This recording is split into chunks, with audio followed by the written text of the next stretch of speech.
Hi guys! Thank you for being here again sa aking segment dito sa The Light Seekers TV, Teacher Sky Language Class Online. So bago natin i-discuss yung ating topic for today, please subscribe to this channel and like and share this video na rin.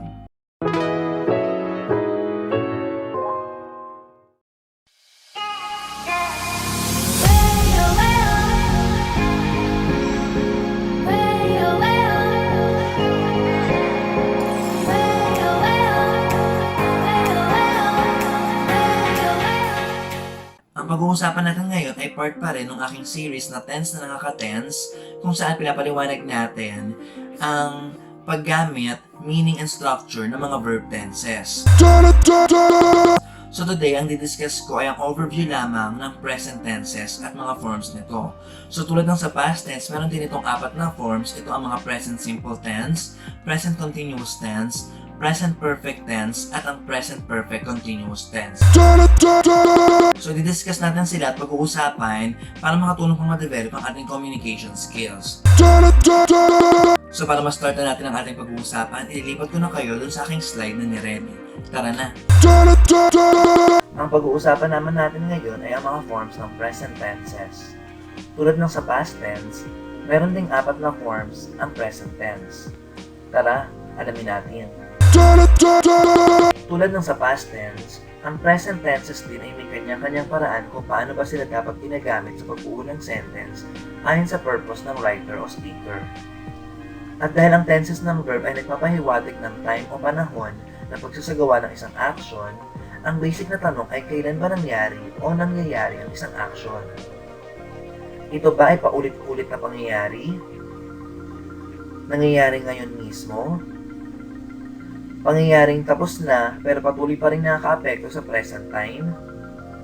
O pangyayaring naganap noon ngunit patuloy pa rin nangyayari sa ngayon? Yan ang malalaman natin sa topic na ito. Unahin na natin ang present simple tense kung saan ginagamit ito para ipakita ang isang action o moment na paulit-ulit na ginagawa o masasabing routine na. Ginagamit din ito para magpahayag ng factual information na alam ng lahat at patuloy na kinoconsider ng factual sa present time. Sa tense na ito, ginagamit ang basic subject-verb agreement rule na kapag singular subject, ang verb ay dapat itatapos sa S or ES, at kapag plural subject naman ay ginagamitan ng verb na halos walang pagbabago o base form. Masasabi natin na sa present simple tense ang sentence kapag nakita natin ang mga word clues na every, always, o regularly. Sa ating sample sentence, dalawa ang sentence na nasa present simple tense.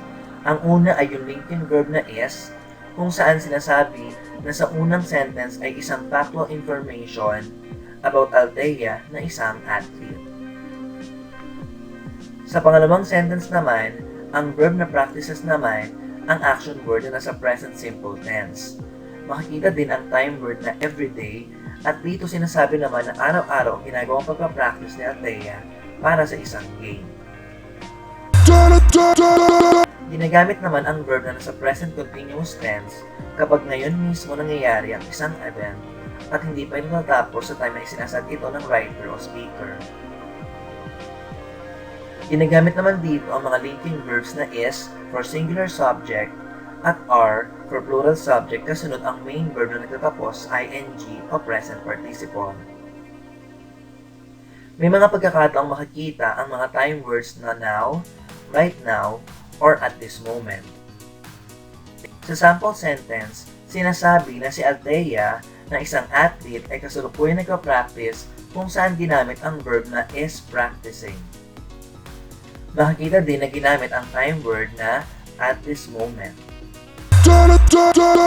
Ang present perfect tense naman ay medyo nakakalito sa lahat dahil ginagamit ito para ipakita ang action na nangyari at natapos na in the past. May pagkakatulad sa past simple tense, ngunit ang pagkakaiba ay sa mensahe nito. Sa tense na ito, sinasabing may posibilidad na maulit pa ang nasabing action o moment. Ginagamit din ito kung may direktang kinalaman ng event sa pinag-uusapan sa present time. Sa tense na ito, ginagamit ang has for singular subject at have naman for plural subject, kasunod ang main verb in past participle form. Makikita din ang mga time words na already, recently, for the past, so far, just, never, ever, at yet. Sa sample sentence na ginamit, ang present tense ay ang has played, kasunod ang time word na for the past 10 years. Ipinaliliwanag naman nito na ang pinag-uusapan ay ang experience ni Althea ng isang athlete sa nakalipas na 10 taon. Ang topic ng usapan ay ang karanasan ni Althea at nasabing kinikilala pa rin si Althea sa larang ng sports sa present time. Para naman sa huling tense na present perfect continuous, ginagamit at ipinapakita nito ang mga action na nagsimula sa past ngunit nagpatuloy pa rin sa present time. Ginagamit ang helping verbs na has for singular subject at have for plural subject. Kasunod ang been plus the main verb ending in ing o present participle. Makikita rin kadalasan ang mga time words na since at for.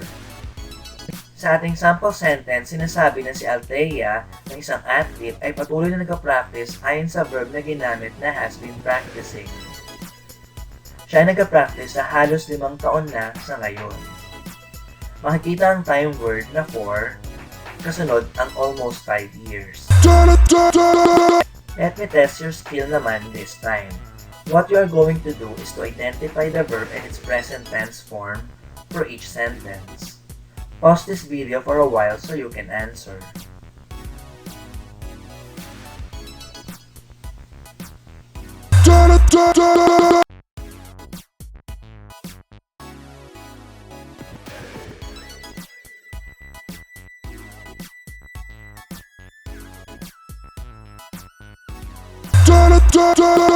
You may now answer our next activity.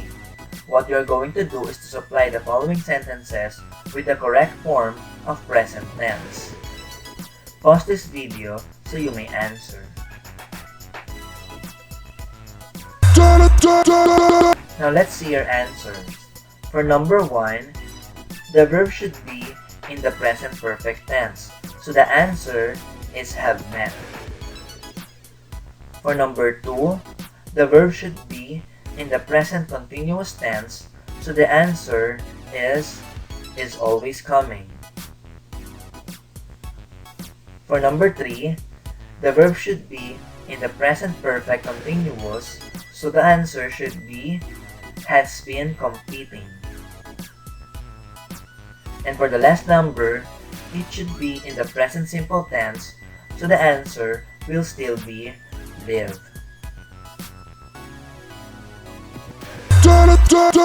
And there you have it, mga ka-wanderers. Thank you for visiting again to my vlog, and I hope you subscribe, like, and share this video na rin.